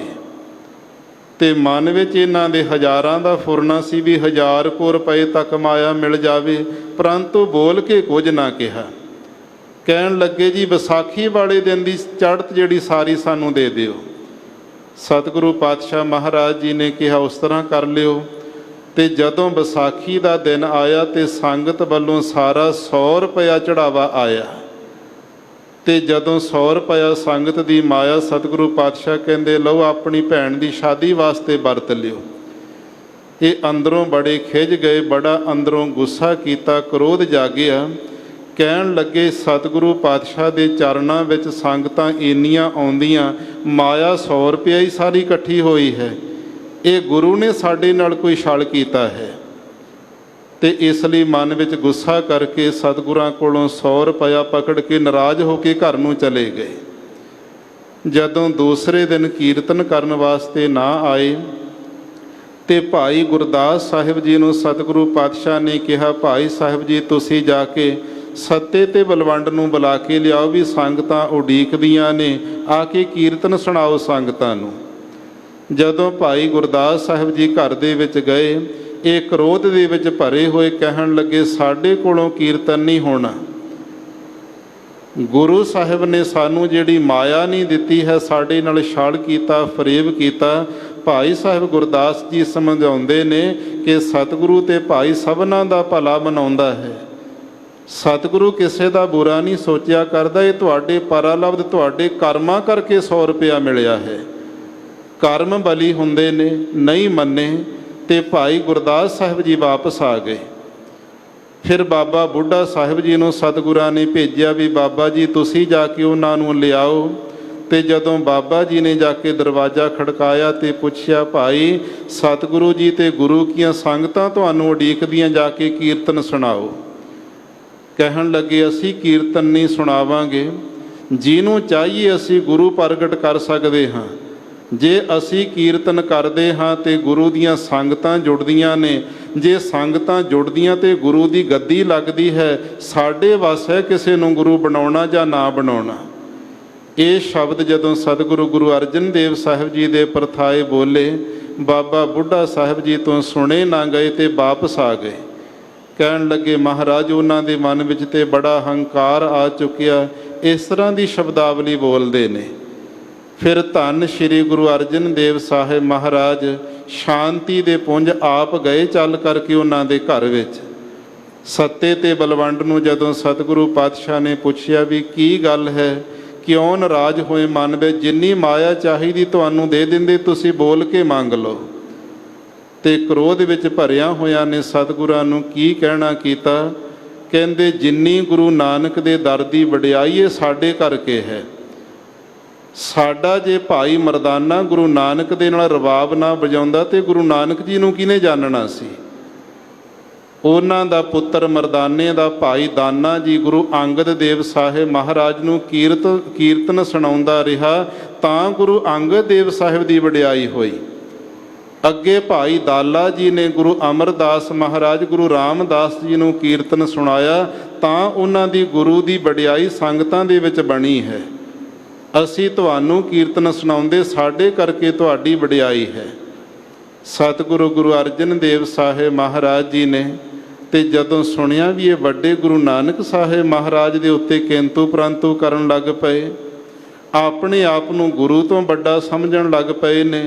ਗੁਰੂ ਅੰਗਦ ਦੇਵ ਸਾਹਿਬ ਜੀ ਤੋਂ ਵੱਡੇ, ਗੁਰੂ ਅਮਰਦਾਸ ਗੁਰੂ ਰਾਮਦਾਸ ਜੀ ਤੋਂ ਵੱਡੇ ਬਣੇ ਬੈਠੇ ਨੇ। ਫਿਰ ਉੱਥੇ ਰਸਨਾ ਤੋਂ ਬਚਨ ਕਹਿ ਦਿੱਤੇ ਸੀ, ਜਿਹੜੀ ਜ਼ਬਾਨ ਦੇ ਨਾਲ ਗੁਰੂ ਨਾਨਕ ਦੀ ਨਿੰਦਿਆ ਕੀਤੀ ਇਹ ਜ਼ਬਾਨ ਤੁਹਾਡੀ ਫਿੱਟ ਜਾਵੇ। ਜਿਹੜੇ ਸਰੀਰ ਦੇ ਵਿੱਚੋਂ ਇਹ ਬੋਲ ਨਿਕਲੇ ਗੁਰੂ ਨਾਨਕ ਦੀ ਨਿੰਦਿਆ ਦੇ, ਸਰੀਰ ਫਿੱਟ ਜਾਣੇ ਚਾਹੀਦੇ ਹੋ ਜੇ। ਸਤਿਗੁਰੂ ਪਾਤਸ਼ਾਹ ਮਹਾਰਾਜ ਰਸਨਾ ਤੋਂ ਇਹ ਬਚਨ ਨਿਕਲੇ ਕਿਉਂਕਿ ਪੂਰੇ ਗੁਰੂ ਦੀ ਨਿੰਦਾ ਗੁਰਸਿੱਖ ਨਹੀਂ ਸੁਣ ਸਕਦਾ ਤੇ ਗੁਰੂ ਅਰਜਨ ਦੇਵ ਸਾਹਿਬ ਗੁਰੂ ਨਾਨਕ ਪਰਮੇਸ਼ਰ ਦੀ ਨਿੰਦਾ ਕਿਵੇਂ ਸ਼ਰਵਣ ਕਰ ਲੈਣ। ਤੇ ਜਦੋਂ ਇਹ ਬਚਨ ਕੀਤੇ ਸਤਿਗੁਰੂ ਪਾਤਸ਼ਾਹ ਵਾਪਸ ਆ ਗਏ। ਜਿਹੜਾ 860 ਘਾਟ ਹੈ ਇੱਥੇ ਆ ਕੇ ਸਤਿਗੁਰੂ ਪਾਤਸ਼ਾਹ ਬੈਠ ਗਏ। ਸੰਗਤਾਂ ਉਡੀਕਦੀਆਂ ਸਨ ਵੀ ਭਾਈ ਸੱਤਾ ਤੇ ਬਲਵੰਡ ਆ ਕੇ ਕੀਰਤਨ ਕਰਨਗੇ। ਸਤਿਗੁਰੂ ਜੀ ਕਹਿੰਦੇ ਗੁਰਸਿੱਖੋ ਹੁਣ ਕੀਰਤਨ ਦੀਆਂ ਦਾਤਾਂ ਤੁਹਾਨੂੰ ਦੇ ਦਿੱਤੀਆਂ। ਬਾਬਾ ਬੁੱਢਾ ਸਾਹਿਬ ਜੀ ਚੁੱਕੋ ਸਰੰਦਾ ਕੀਰਤਨ ਕਰੀਏ। ਬਾਬਾ ਜੀ ਨੇ ਸਰੰਦਾ ਚੁੱਕਿਆ। ਜਿਹੜੀ ਜੋੜੀ ਸੀ ਇਹ ਭਾਈ ਗੁਰਦਾਸ ਸਾਹਿਬ ਜੀ ਨੂੰ ਦਿੱਤੀ। ਆਪ ਗੁਰੂ ਅਰਜਨ ਦੇਵ ਸਾਹਿਬ ਜੀ ਨੇ ਤੰਬੂਰਾ ਲੈ ਕਰਕੇ ਉਹਦੇ ਨਾਲ ਕੀਰਤਨ ਕਰਨਾ ਸ਼ੁਰੂ ਕੀਤਾ। ਐਸਾ ਰਸ ਬਣਿਆ, ਸੰਗਤਾਂ ਝੂਮਣ ਲੱਗ ਪਈਆਂ। ਤੇ ਉਸ ਵੇਲੇ ਸੰਗਤਾਂ ਗੁਰੂ ਅਰਜਨ ਦੇਵ ਸਾਹਿਬ, ਬਾਬਾ ਬੁੱਢਾ ਸਾਹਿਬ ਤੇ ਭਾਈ ਗੁਰਦਾਸ ਸਾਹਿਬ ਜੀ ਦੀ ਕੀਰਤੀ ਕਰਦੀਆਂ ਨੇ। ਸਮਾਂ ਗੁਜ਼ਰਦਾ ਗਿਆ। ਗੁਰੂ ਸਾਹਿਬ ਦੇ ਬਚਨਾਂ ਦੇ ਨਾਲ ਫਿਰ ਇਹਨਾਂ ਦੀ ਹਾਲਤ ਕੀ ਹੋਈ। ਜਿਹੜੀ ਜ਼ਬਾਨ ਦੇ ਨਾਲ ਗੁਰੂ ਨਾਨਕ ਸਾਹਿਬ, ਗੁਰੂ ਅੰਗਦ ਦੇਵ ਸਾਹਿਬ, ਗੁਰੂ ਅਮਰਦਾਸ ਜੀ, ਗੁਰੂ ਰਾਮਦਾਸ ਸਾਹਿਬ ਤੇ ਗੁਰੂ ਅਰਜਨ ਦੇਵ ਸਾਹਿਬ ਦੀ ਇਹਨਾਂ ਨਿੰਦਿਆ ਕੀਤੀ, ਜ਼ਬਾਨਾਂ ਇਹਨਾਂ ਦੀਆਂ ਬੰਦ ਹੋ ਗਈਆਂ। ਹੱਥ ਦੇ ਨਾਲ ਲਿਖ ਕੇ ਦਿੰਦੇ ਸਨ ਜੋ ਚਾਹੀਦਾ ਸੀ, ਬੋਲਿਆ ਨਹੀਂ ਜਾਂਦਾ, ਜ਼ਬਾਨਾਂ ਖੜ ਗਈਆਂ। ਸਰੀਰ ਦੇ ਉੱਪਰ ਜਿਹੜੇ ਸਰੀਰ ਵਿੱਚੋਂ ਨਿੰਦਿਆ ਹੋਈ ਕੋੜ੍ਹ ਦਾ ਰੋਗ ਚੱਲ ਪਿਆ ਸੀ। ਬੜੇ ਦੁਖੀ ਹੋਏ, ਸਰੀਰ ਵਿੱਚੋਂ ਬਦਬੂ ਆਉਂਦੀ। ਤੇ ਸਤਿਗੁਰੂ ਪਾਤਸ਼ਾਹ ਨੇ ਇਹ ਵੀ ਨਾਲ ਬਚਨ ਕਹਿ ਦਿੱਤੇ ਸੀ, ਜਿਹੜਾ ਸਾਡਾ ਸਿੱਖ ਹੋਵੇਗਾ ਇਹਨਾਂ ਨੂੰ ਮੂੰਹ ਨਹੀਂ ਲਾਵੇਗਾ। ਜਿਹੜਾ ਇਹਨਾਂ ਦੀ ਸਿਫਾਰਿਸ਼ ਕਰੇਗਾ ਉਹਦਾ ਮੂੰਹ ਕਾਲਾ ਕਰਕੇ ਗਧੇ ਤੇ ਬਿਠਾ ਕੇ ਉਹਦਾ ਜਲੂਸ ਕੱਢਿਆ ਜਾਵੇਗਾ। ਜਦੋਂ ਸਾਧ ਸੰਗਤਾਂ ਨੇ ਇਹਨਾਂ ਨੂੰ ਮੂੰਹ ਲਾਉਣਾ ਬੰਦ ਕਰ ਦਿੱਤਾ, ਸਿੱਖਾਂ ਨੇ ਇਹਨਾਂ ਦੇ ਸਾਹਮਣੇ ਹੋਣਾ ਤੇ ਰਸਤਾ ਬਦਲ ਜਾਣਾ। ਬੜੀ ਇਹਨਾਂ ਦੀ ਦੁਖਦਾਈ ਜਿਹੜੀ ਹਾਲਤ ਬਣ ਗਈ। ਸਰੀਰ ਤੇ ਰੋਗ ਲੱਗਿਆ, ਅੰਦਰੋਂ ਚਿੰਤਾ ਦਾ ਰੋਗ ਵੱਢ ਕੇ ਖਾਂਦਾ ਹੈ।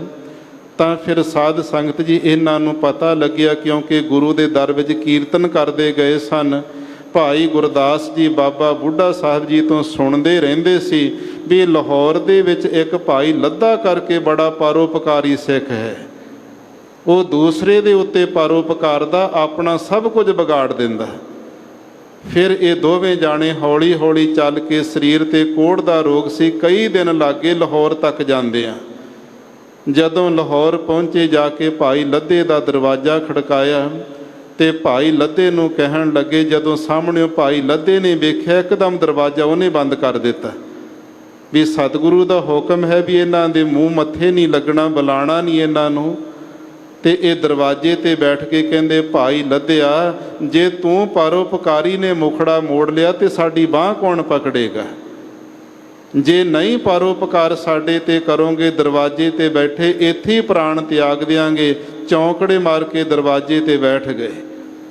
ਫਿਰ ਭਾਈ ਲੱਦੇ ਪਰਉਪਕਾਰੀ ਗੁਰਸਿੱਖ ਨੇ ਸਾਰੀ ਇਹਨਾਂ ਤੋਂ ਬਿਥਿਆ ਸੁਣੀ ਵੀ ਕਾਰਨ ਕੀ ਬਣਿਆ, ਕੀ ਗੱਲ ਹੋਈ ਸੀ, ਤੇ ਸਾਰਾ ਕੁਝ ਦੱਸਿਆ ਵੀ ਵੱਡੇ ਗੁਰਾਂ ਦੀ ਨਿੰਦਿਆ ਕੀਤੀ ਸੀ। ਸਤਿਗੁਰੂ ਪਾਤਸ਼ਾਹ ਨੇ ਬਚਨ ਸਾਨੂੰ ਕਰ ਦਿੱਤੇ, ਉਹ ਗੁਰੂ ਦੇ ਬਚਨ ਅੱਜ ਸਖਿਆਤ ਹੋਏ ਨੇ। ਗੁਰੂ ਸਾਹਿਬ ਨੇ ਇਹ ਵੀ ਕਿਹਾ ਸੀ ਵੀ ਜਿਹੜਾ ਪਰਉਪਕਾਰ ਕੋਈ ਕਰੇਗਾ ਇਹਨਾਂ ਨੂੰ ਮਿਲਾਉਣ ਦਾ, ਉਹਦਾ ਮੂੰਹ ਕਾਲਾ ਕਰਕੇ ਖੋਤੇ ਤੇ ਗਧੇ ਤੇ ਬਿਠਾਇਆ ਜਾਵੇਗਾ। ਉਸੇ ਵੇਲੇ ਭਾਈ ਲੱਦੇ ਪਰਉਪਕਾਰੀ ਸਿੱਖ ਨੇ ਇੱਕ ਖੋਤਾ ਮੰਗਾਇਆ ਲਾਹੌਰ ਵਿੱਚੋਂ, ਆਪਣਾ ਮੂੰਹ ਕਾਲਾ ਕਰ ਲਿਆ, ਖੋਤੇ ਤੇ ਬੈਠ ਕੇ ਲਾਹੌਰ ਦੀ ਗਲੀ ਗਲੀ ਦੇ ਵਿੱਚ ਘੁੰਮੇ ਨੇ। ਮਗਰ ਬੱਚੇ ਤੇ ਲਾਹੌਰ ਦੇ ਨਿਵਾਸੀ ਸਾਰੇ ਗਲੀ ਗਲੀ ਵਿੱਚ ਮਗਰ ਮਗਰ ਤੁਰੇ ਜਾਂਦੇ ਨੇ। ਫਿਰ ਅੰਮ੍ਰਿਤਸਰ ਦੀ ਧਰਤੀ ਤੇ ਇਹਨਾਂ ਦੋਵਾਂ ਨੂੰ ਲੈ ਕੇ ਭਾਈ ਲੱਦਾ ਪਹੁੰਚਿਆ। ਅੰਮ੍ਰਿਤਸਰ ਦੇ ਸਾਰੇ ਸ਼ਹਿਰ ਦੇ ਅੰਦਰ ਖੋਤੇ ਤੇ ਬੈਠ ਕੇ ਮੂੰਹ ਕਾਲਾ ਕਰਕੇ ਘੁੰਮੇ। ਫਿਰ ਜਿਹੜੇ ਸਥਾਨ ਤੇ ਆਪਾਂ ਅੱਜ ਬੈਠੇ, ਇੱਧਰੋਂ ਬਾਬਾ ਅਟੱਲ ਸਾਹਿਬ ਜੀ ਵਾਲੇ ਪਾਸਿਓਂ ਇਸ ਮੰਜੀ ਸਾਹਿਬ ਵਾਲੇ ਸਥਾਨ ਤੇ ਭਾਈ ਲੱਦਾ ਜੀ ਆ ਗਏ ਨੇ। ਢੋਲ ਵੱਜਦਾ ਹੈ, ਅੱਗੇ ਮਗਰ ਬੱਚੇ ਬਹੁਤ ਇਕੱਠ ਹੋਇਆ, ਰੌਲਾ ਪੈ ਰਿਹਾ ਹੈ। ਸਤਿਗੁਰੂ ਗੁਰੂ ਅਰਜਨ ਸਾਹਿਬ ਬੈਠੇ ਨੇ 68 ਘਾਟ ਵਾਲੀ ਜਗ੍ਹਾ ਤੇ, ਦੀਵਾਨ ਸਜਿਆ। ਸਤਿਗੁਰੂ ਕਹਿੰਦੇ ਗੁਰਸਿੱਖੋ ਆ ਢੋਲ ਕਿੱਥੇ ਵੱਜਦਾ ਪਿਆ, ਇਹ ਰੌਲਾ ਕਾਹਦਾ ਪੈ ਰਿਹਾ? ਸਿੱਖ ਕਹਿੰਦੇ ਮਹਾਰਾਜ ਜਿਹੜਾ ਇਹ ਸੱਤਾ ਤੇ ਬਲਵੰਡ ਕੋੜੀ ਹੋ ਚੁੱਕੇ ਸਨ, ਉਹਨਾਂ ਨੇ ਜਾ ਕੇ ਭਾਈ ਲੱਦੇ ਦੇ ਚਰਨ ਪਕੜ ਲਏ ਨੇ। ਭਾਈ ਲੱਦਾ ਪਰਉਪਕਾਰੀ ਤੁਹਾਡੇ ਬਚਨਾਂ ਅਨੁਸਾਰ ਖੋਤੇ ਤੇ ਬੈਠ ਕੇ ਮੂੰਹ ਕਾਲਾ ਕਰਕੇ ਇਹਨਾਂ ਨੂੰ ਬਖਸ਼ਾਉਣ ਵਾਸਤੇ ਆ ਰਿਹਾ ਹੈ।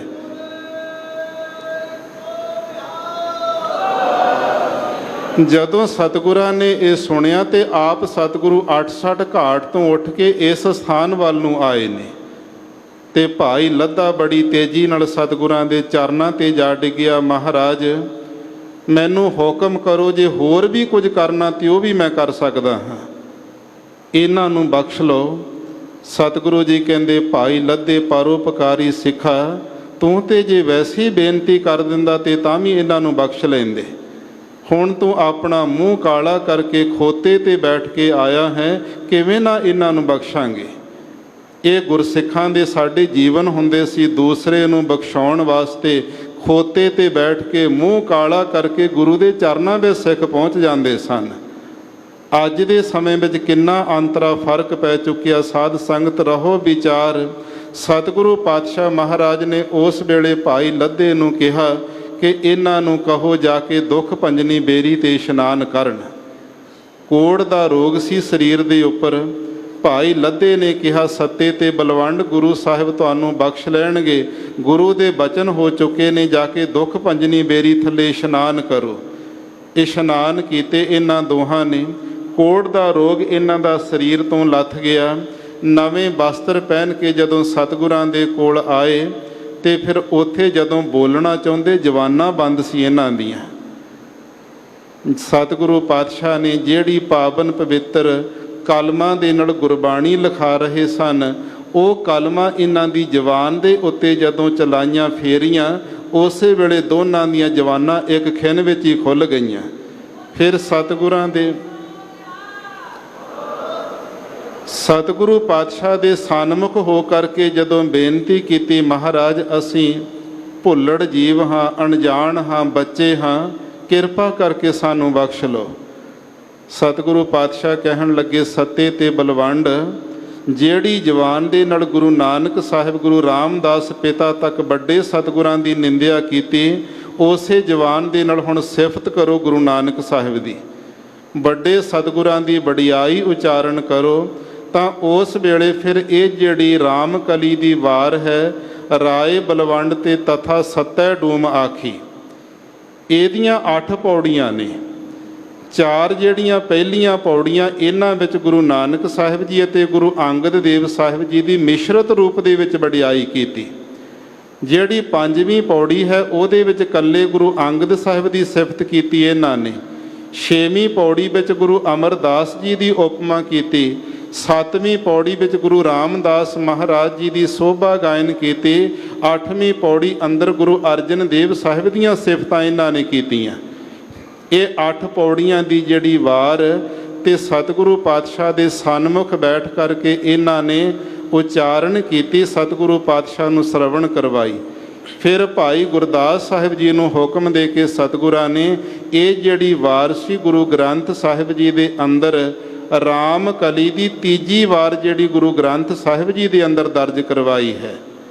ਉਹ ਪਾਵਨ ਪਵਿੱਤਰ ਜਿਹੜੀ ਵਾਰ ਦੀ ਆਰੰਭਤਾ ਹੋ ਰਹੀ, ਸਤਿਗੁਰੂ ਪਾਤਸ਼ਾਹ ਨੇ ਇੱਥੇ ਅੰਕਿਤ ਕੀਤਾ ਰਾਮ ਕਲੀ ਕੀ ਵਾਰ। ਰਾਮ ਕਲੀ ਰਾਗ ਦਾ ਨਾਮ ਹੈ। ਇਹਦੀ ਜਿਹੜੀ ਤੀਜੀ ਵਾਰ, ਵਾਰ ਦਾ ਅਰਥ ਹੁੰਦਾ ਜਸ, ਵਾਰ ਦਾ ਅਰਥ ਹੁੰਦਾ ਪੌੜੀਆਂ, ਜਿਨ੍ਹਾਂ ਪੌੜੀਆਂ ਅੰਦਰ ਜਸ ਕੀਤਾ ਸਤਿਗੁਰੂ ਪਾਤਸ਼ਾਹ ਦਾ। ਇਹ ਕਿਸ ਨੇ ਉਚਾਰਨ ਕੀਤੀ? ਰਾਏ ਬਲਵੰਡ ਤਥਾ ਸਤੈ ਡੂਮ ਆਖੀ। ਇਹ ਜਿਹੜਾ ਨਾਮ ਤੇ ਬਲਵੰਡੀ ਸੀ ਇਹਦਾ, ਤੇ ਇਹਨੂੰ ਰਾਏ ਖਿਤਾਬ ਮਿਲਿਆ ਹੋਇਆ ਸੀ। ਬਲਵੰਡ ਜੀ ਨੂੰ ਰਾਏ ਦਾ ਖਿਤਾਬ ਮਿਲਿਆ, ਤੇ ਤਥਾ ਦਾ ਅਰਥ ਉਸ ਦੇ ਨਾਲ ਉਹਦਾ ਛੋਟਾ ਭਰਾ ਜਿਹੜਾ ਸੱਤਾ ਹੈ। ਡੂਮ ਜਿਹੜੀ ਇਹਨਾਂ ਦੀ ਜਾਤ ਸੀ ਮਰਾਸੀਆਂ ਵਾਲੀ, ਤੇ ਆਖੀ ਦਾ ਅਰਥ ਇਹਨਾਂ ਨੇ ਆਖਣਾ ਕੀਤੀ, ਉਚਾਰਨ ਕੀਤੀ ਹੈ। ਇਹ ਰਾਮ ਕਲੀ ਦੀ ਵਾਰ ਬਲਵੰਡ ਰਾਏ ਜੀ ਅਤੇ ਸੱਤਾ ਜੀ ਨੇ ਜਿਹੜੀ ਉਚਾਰਨ ਕੀਤੀ ਹੈ। ਇੱਕ ਓੰਕਾਰ ਸਤਿਗੁਰ ਪ੍ਰਸਾਦ। ਇੱਕ ਅਦੁੱਤੀ ਸਰੂਪ ਪਰਮਾਤਮਾ ਓੰਕਾਰ ਸਮੂਹ ਜੀਵਾਂ ਦਾ ਪ੍ਰਕਾਸ਼ਕ ਸਤ ਸੱਚਾ ਗੁਰ ਚੇਤਨ ਪ੍ਰਸਾਦ ਆਨੰਦ ਸਰੂਪ ਸਤਿਗੁਰਾਂ ਦੀ ਪ੍ਰਸਾਦ ਕਿਰਪਾ ਦੇ ਨਾਲ ਪ੍ਰਾਪਤ ਹੁੰਦਾ ਹੈ। ਨਾਉ ਕਰਤਾ ਕਾਦਰ ਕਰੇ। ਇਸ ਪੌੜੀ ਦੇ ਅੰਦਰ ਹੁਣ ਗੁਰੂ ਨਾਨਕ ਸਾਹਿਬ ਮਹਾਰਾਜ ਜੀ ਦੀ ਸਿਫਤ ਉਚਾਰਦੇ ਨੇ ਸੱਤਾ ਤੇ ਬਲਵੰਡ ਜੀ। ਕਹਿੰਦੇ ਕਰਤਾ ਪੁਰਖ ਪਰਮਾਤਮਾ ਵਾਹਿਗੁਰੂ ਜਿਸ ਜੀਵ ਦੇ ਨਾਉ ਨਾਮ ਨੂੰ ਕਾਦਰ ਦਾ ਅਰਥ ਸਮਰੱਥ ਕਰ ਦੇਵੇ। ਕਰਤਾ ਪੁਰਖ ਪਰਮਾਤਮਾ, ਤੇ ਦੂਸਰੇ ਪਾਸੇ ਨਾਮ ਕਿਸ ਦਾ? ਗੁਰੂ ਨਾਨਕ ਸਾਹਿਬ ਜੀ ਦਾ। ਪਰਮਾਤਮਾ ਤੇ ਗੁਰੂ ਨਾਨਕ ਵਿੱਚ ਕੋਈ ਭੇਦ ਫਰਕ ਨਹੀਂ ਹੈ, ਗੁਰ ਪਰਮੇਸ਼ਰ ਏਕੋ ਜਾਣ। ਤੇ ਕਰਤਾ ਪੁਰਖ ਪਰਮਾਤਮਾ ਵਾਹਿਗੁਰੂ ਜਿਸ ਗੁਰੂ ਨਾਨਕ ਦੇਵ ਸਾਹਿਬ ਜੀ ਦੇ ਨਾਮ ਨੂੰ ਸਮਰੱਥ ਕਰੇ ਕਰਦਾ ਹੈ। ਸਾਰੀ ਦੁਨੀਆ ਨੂੰ ਚਲਾਉਣ ਦੀ ਤਾਕਤ ਗੁਰੂ ਨਾਨਕ ਸਾਹਿਬ ਜੀ ਨੂੰ ਜਿਸ ਪਰਮਾਤਮਾ ਨੇ ਦੇ ਦਿੱਤੀ ਹੈ। ਕਿਉਂ ਬੋਲ ਹੋਵੇ ਜੋ ਖੀਵਦਾ। ਐਸੇ ਪੂਰਨ ਗੁਰੂ ਨਾਨਕ ਦੇਵ ਸਾਹਿਬ ਜੀ ਦੇ ਬੋਲ ਜਿਹੜੇ ਬਚਨ ਹਨ, ਉਹਨਾਂ ਨੂੰ ਕਿਉਂ ਜੋ ਖੀਵਦਾ। ਜੋ ਖੀਵਦਾ ਦਾ ਅਰਥ ਜੋਖਣਾ, ਤੱਕੜੀ ਵਿੱਚ ਪਾ ਕੇ ਜਿਵੇਂ ਵਜਨ ਨਾਪਿਆ ਜਾਂਦਾ, ਤੋਲਿਆ ਜਾਂਦਾ। ਕਿਹੜਾ ਬੰਦਾ ਆਪਣੀ ਬੁੱਧੀ ਰੂਪ ਤੱਕੜੀ ਨਾਲ ਗੁਰੂ ਨਾਨਕ ਦੇ ਬਚਨਾਂ ਨੂੰ ਜਿਹੜਾ ਤੋਲ ਸਕਦਾ ਹੈ? ਕਿਉਂਕਿ ਗੁਰੂ ਨਾਨਕ ਜੀ ਤੇ ਆਪ ਪਰਮੇਸ਼ਰ ਦਾ ਸਰੂਪ ਹਨ।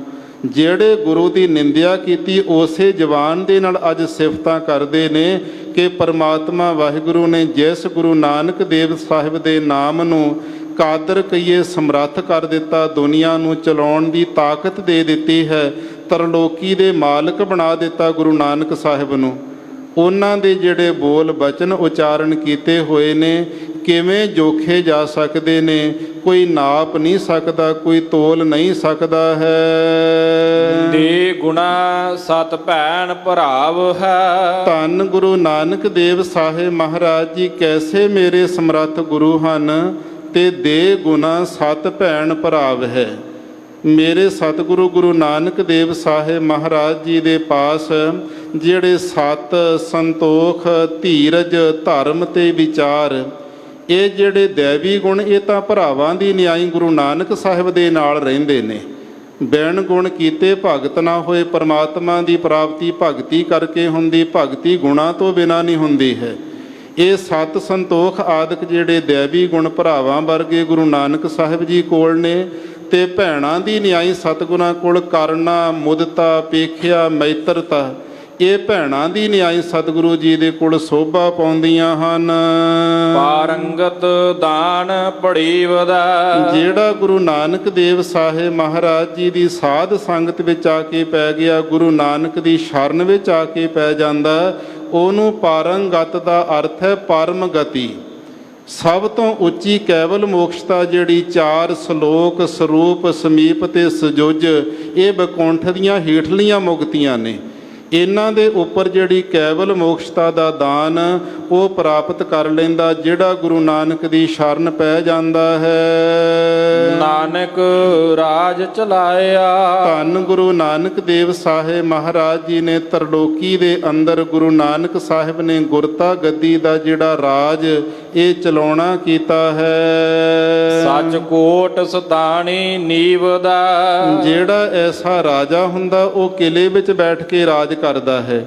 ਗੁਰੂ ਨਾਨਕ ਦੇਵ ਸਾਹਿਬ ਜੀ ਕੋਲ ਕੋਟ ਕਿਲਾ ਕਿਹੜਾ? ਸੱਚ ਕੋਟ। ਸੱਚ ਸਾਧ ਸੰਗਤ ਰੂਪੀ ਜਿਹੜਾ ਕੋਟ ਕਿਲਾ ਹੈ ਗੁਰੂ ਸਾਹਿਬ ਦਾ। ਤੇ ਸਤਾਣੀ ਦਾ ਅਰਥ ਸਹਿਤ ਬਲ ਦੇ ਜਿਹੜੀ ਇਹਦੇ ਥੱਲੇ ਕੰਧ ਉਹ ਭਗਤੀ ਦੀ ਰੱਖੀ ਹੋਈ ਹੈ। ਕੰਧਾਂ ਕਰਕੇ ਕਿਲੇ ਬਣਦੇ ਨੇ ਤੇ ਕੰਧਾਂ ਖੜਦੀਆਂ ਨੇ ਨਿਉਂ ਦੇ ਉੱਪਰ, ਨੀਂਹ ਦੇ ਉੱਪਰ। ਨੀਂਬ ਦਾ ਅਰਥ ਜਿਹੜੀ ਸਤਿਗੁਰੂ ਜੀ ਨੇ ਸ਼ਰਧਾ ਰੂਪੀ ਨਿਉਂ ਰੱਖ ਦਿੱਤੀ, ਉਹਦੇ ਤੇ ਭਗਤੀ ਰੂਪੀ ਬਲ ਵਾਲੀ ਕੰਧ ਕੱਢੀ ਹੋਈ। ਫਿਰ ਸਾਧ ਸੰਗਤ ਰੂਪੀ ਕੋਟ ਜਿਹੜਾ ਕਿਲਾ ਬਣਾ ਦਿੱਤਾ।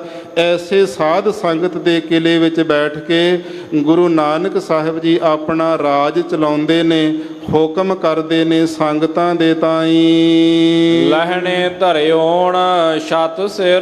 ਭਾਈ ਲਹਿਣਾ ਜੀ ਜਦੋਂ ਗੁਰੂ ਅੰਗਦ ਦੇਵ ਸਾਹਿਬ ਮਹਾਰਾਜ ਜੀ ਬਣਾ ਦਿੱਤੇ, ਉਹਨਾਂ ਦੇ ਸੀਸ ਦੇ ਉੱਪਰ ਵਡਿਆਈ ਦਾ ਛਤਰ ਰੱਖ ਦਿੱਤਾ ਸਤਿਗੁਰਾਂ ਨੇ। ਗੁਰਤਾ ਗੱਦੀ ਦਾ ਜਿਹੜਾ ਐਸਾ ਛਤਰ ਸੀ ਭਾਈ ਲਹਿਣਾ ਜੀ ਦੇ ਸੀਸ ਦੇ ਉੱਤੇ ਰੱਖ ਦਿੱਤਾ ਹੈ। ਕਰ ਸਿਫਤੀ ਅੰਮ੍ਰਿਤ ਪੀਵਦਾ। ਫਿਰ ਭਾਈ ਲਹਿਣਾ ਜੀ ਗੁਰੂ ਅੰਗਦ ਦੇਵ ਸਾਹਿਬ ਮਹਾਰਾਜ ਬਣ ਕਰਕੇ ਪਰਮਾਤਮਾ ਦੀ ਸਿਫਤੀ ਕਰਦੇ ਹੋਏ ਨਾਮ ਅੰਮ੍ਰਿਤ ਨੂੰ ਪੀਂਵਦੇ, ਪੀਣਾ ਕਰਦੇ ਸਨ, ਛਕਣਾ ਕਰਦੇ।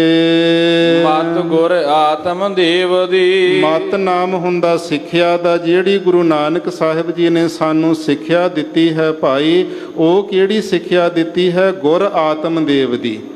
ਆਤਮ ਜਿਹੜੀ ਸਾਡੀ ਆਤਮਾ ਹੈ ਇਹ ਪਰਮਾਤਮਾ ਦੀ ਜੋਤ ਹੈ। ਉਹ ਪਰਮਾਤਮਾ ਦੀ ਜੋਤ ਜਿਹੜੀ ਆਤਮਾ ਇਹ ਦੇਵ ਪ੍ਰਕਾਸ਼ ਰੂਪ ਹੈ। ਪ੍ਰਕਾਸ਼ ਰੂਪ ਪਰਮਾਤਮਾ ਆਤਮਾ ਦੀ ਜਿਹੜੀ ਮੱਤ ਦਿੱਤੀ ਸਤਿਗੁਰਾਂ ਨੇ, ਇਹ ਗੁਰੂ ਅੰਗਦ ਦੇਵ ਸਾਹਿਬ ਜੀ ਨੂੰ ਢਾਲ ਦੇ ਦਿੱਤੀ ਹੈ। ਖੜਗ ਜੋਰ ਪਰਾ ਕੋਈ ਜੀਵ ਦਾ। ਫਿਰ ਅੱਗੇ ਜੋਰ ਦਾ ਅਰਥ ਹੈ ਗਿਆਨ ਰੂਪੀ ਖੜਗ ਜਿਹੜਾ ਖੰਡਾ ਹੱਥ ਵਿੱਚ ਦੇ ਦਿੱਤਾ ਭਾਈ ਲਹਿਣਾ ਜੀ ਦੇ ਗੁਰੂ ਅੰਗਦ ਦੇਵ ਸਾਹਿਬ ਬਣਾ ਕਰਕੇ। ਪਰਾ ਕੋਏ ਜੀਦ ਹੈ ਤੇ ਪਰਾ ਕੋਏ ਦਾ ਅਰਥ ਹੁੰਦਾ ਬਹੁਤ ਜ਼ਿਆਦਾ ਜਿਹੜਾ ਬਲ, ਉਹ ਅੰਦਰ ਜੀ ਦਾ ਅਰਥ ਹਿਰਦੇ ਵਿੱਚ ਰੱਖ ਦਿੱਤਾ। ਅਕਾਲ ਪੁਰਖ ਪਰਮਾਤਮਾ ਵਾਹਿਗੁਰੂ ਜੀ ਦੇ ਸਵਰੂਪ ਗੁਰੂ ਨਾਨਕ ਸਾਹਿਬ ਨੇ ਇਹ ਕਿਰਪਾ ਕੀਤੀ ਹੈ। ਭਾਈ ਲਹਿਣਾ ਜੀ ਨੂੰ ਗੁਰੂ ਅੰਗਦ ਦੇਵ ਸਾਹਿਬ ਬਣਾ ਕੇ ਹਿਰਦੇ ਦੇ ਅੰਦਰ ਬਹੁਤੇ ਬਲ ਵਾਲਾ ਜਿਹੜਾ ਜੋਰ ਦਾ ਗਿਆਨ ਦਾ ਖੰਡਾ ਬਲ ਵਾਲਾ ਉਹ ਦੇ ਦਿੱਤਾ। ਤੇ ਦੁਸ਼ਮਣਾਂ ਤੋਂ ਬਚਣ ਵਾਸਤੇ ਆਤਮਾ ਦੇ ਗਿਆਨ ਦੀ ਢਾਲ ਦੇ ਦਿੱਤੀ ਹੈ। ਗੁਰ ਚੇਲੇ ਰਹਿ ਰਾਸ ਕੀ। ਧੰਨ ਗੁਰੂ ਨਾਨਕ ਦੇਵ ਸਾਹਿਬ ਜੀ ਨੇ ਭਾਈ ਲਹਿਣਾ ਜੀ ਨੂੰ ਗੁਰੂ ਬਣਾ ਦਿੱਤਾ ਤੇ ਆਪ ਚੇਲੇ ਉਹਨਾਂ ਦੇ ਮੁਰੀਦ ਸੇਵਕ ਬਣ ਗਏ। ਲੋਕਾਂ ਨੇ ਕਿਹਾ ਸੀ ਦੁਨਿਆਈ ਆਖੈ ਕਿ ਕਿਉਨ, ਇਹ ਉਲਟੀ ਗੰਗਾ ਸਤਿਗੁਰੂ ਨੇ ਬਹਾ ਦਿੱਤੀ। ਰਹਿ ਰਾਸ ਕੀ ਇਹ ਜਿਹੜੀ ਮਰਜ਼ਾਦਾ ਸਤਿਗੁਰਾਂ ਨੇ ਕਾਇਮ ਕਰ ਦਿੱਤੀ ਹੈ ਦੁਨੀਆ ਵਿੱਚ। ਨਾਨਕ ਸਲਾਮਤ ਥੀਵਦਾ। ਇਹ ਸਾਰਾ ਕੁਝ ਸਤਿਗੁਰੂ ਪਾਤਸ਼ਾਹ ਜੀ ਨੇ ਸਲਾਮਤ ਦਾ ਅਰਥ ਇਸਤਤ, ਥੀਮਦੇ ਦਾ ਅਰਥ ਹੁੰਦਿਆਂ ਹੋਇਆਂ, ਆਪਣੇ ਸਰੀਰ ਦੇ ਹੁੰਦਿਆਂ ਹੋਇਆਂ ਸਭ ਕੁਝ ਕਰ ਦਿੱਤਾ। ਮੱਥਾ ਟੇਕ ਦਿੱਤਾ, 5 ਪੈਸੇ ਨਾਰੀਅਲ ਰੱਖ ਕਰਕੇ ਗੁਰਤਾ ਗੱਦੀ ਦਾ ਤਿਲਕ ਬਾਬਾ ਬੁੱਢਾ ਜੀ ਤੋਂ ਦਵਾ ਦਿੱਤਾ ਹੈ। ਸਹ ਟਿੱਕਾ ਦਿਤੋਸ ਜੀਵ ਦਾ। ਇਸ ਲਈ ਜਿਹੜਾ ਸੀ ਗੁਰੂ ਨਾਨਕ ਦੇਵ ਸਾਹਿਬ ਮਹਾਰਾਜ ਜੀ ਨੇ ਤੇ ਆਪਣੀ ਗੁਰਤਾ ਗੱਦੀ ਦੇ ਉੱਤੇ ਗੁਰੂ ਅੰਗਦ ਦੇਵ ਸਾਹਿਬ ਮਹਾਰਾਜ ਜੀ ਨੂੰ ਟੇਕ ਦਿੱਤਾ, ਬਿਠਾ ਦਿੱਤਾ। ਦਿਤੋਸ ਜੀਵਦਾ, ਜੀਵਦਾ ਦਾ ਅਰਥ ਜੀਵਨ ਦੇ ਹੁੰਦਿਆਂ ਸਰੀਰ ਦੇ ਵਿੱਚ ਵਿਚਰਦਿਆਂ ਹੋਇਆਂ ਆਪ ਸਤਿਗੁਰੂ ਨੇ ਪਹਿਲਾ ਮੱਥਾ ਟੇਕਿਆ, ਦੂਜਾ ਮੱਥਾ ਬਾਬਾ ਬੁੱਢਾ ਸਾਹਿਬ ਜੀ ਨੇ ਟੇਕਿਆ। ਫਿਰ ਸੰਗਤਾਂ ਸਾਰੀਆਂ ਗੁਰੂ ਅੰਗਦ ਦੇਵ ਸਾਹਿਬ ਦੇ ਚਰਨੀ ਪਾ ਦਿੱਤੀਆਂ ਸਨ। ਇਹ ਪਰਮ ਪਵਿੱਤਰ ਉਪਦੇਸ਼ ਜਿਹੜਾ ਉਸ ਵੇਲੇ ਬਲਵੰਡ ਤੇ ਸੱਤੇ ਨੇ ਗੁਰੂ ਅਰਜਨ ਦੇਵ ਸਾਹਿਬ ਜੀ ਦੇ ਸਾਹਮਣੇ ਇਹ ਸਿਫਤ ਕਰਦਿਆਂ ਪਹਿਲੀ ਪੌੜੀ ਉਚਾਰਨ ਕੀਤੀ। ਗੁਰੂ ਅਰਜਨ ਦੇਵ ਸਾਹਿਬ ਨੇ ਆਪਣੀ ਰਸਨਾ ਦੇ ਦੁਆਰਾ ਭਾਈ ਗੁਰਦਾਸ ਸਾਹਿਬ ਜੀ ਤੋਂ ਇਹ ਲਿਖਾਈ ਹੈ। ਸਤਿਗੁਰੂ ਪਾਤਸ਼ਾਹ ਮਹਾਰਾਜ ਸਾਹਿਬ ਜੀ ਕਿਰਪਾ ਕਰਨ, ਸੁੰਦਰ ਵਿਚਾਰਾਂ ਸਾਡੇ ਸਭਨਾਂ ਦੇ ਮਨਾਂ ਤਨਾਂ ਵਿੱਚ ਲੀਨ ਹੋ ਜਾਣ, ਜਿਸ ਕਰਕੇ ਲੋਕ ਸੁਖੀਏ ਤੇ ਪਰਲੋਕ ਸਹੇਲੇ ਹੋ ਸਕੀਏ। ਅਨੇਕਾਂ ਪ੍ਰਕਾਰ ਦੀਆਂ ਵਿਚਾਰ ਕਰਦੀਆਂ ਭੁੱਲਾਂ ਚੁੱਕਾਂ ਦੀ ਖੇਮਾ ਬਖਸ਼ਣੀ ਜੀ। ਆਓ ਇਥੇ ਅੰਤਲੀਆਂ ਪੰਕਤੀਆਂ ਪੜ੍ਹ ਕੇ ਵਿਸਰਾਮ ਦਈਏ ਜੀ। ਮਤ ਗੁਰ ਆਤਮ ਦੇਵ ਦੀ, ਖੜਗ ਜੋਰ ਭਰਾ ਕੋਇ ਜੀਅ ਦਾ। ਗੁਰ ਚੇਲੇ ਰਹਿ ਰਾਸ ਕੀ, ਨਾਨਕ ਸਲਾਮਤ ਥੀਵਦਾ। ਸਹ ਟਿੱਕਾ ਦਿਤੋਸ ਜੀਵ ਦਾ। ਵਾਹਿਗੁਰੂ ਜੀ ਕਾ ਖਾਲਸਾ, ਵਾਹਿਗੁਰੂ ਜੀ ਕੀ ਫਤਿਹ।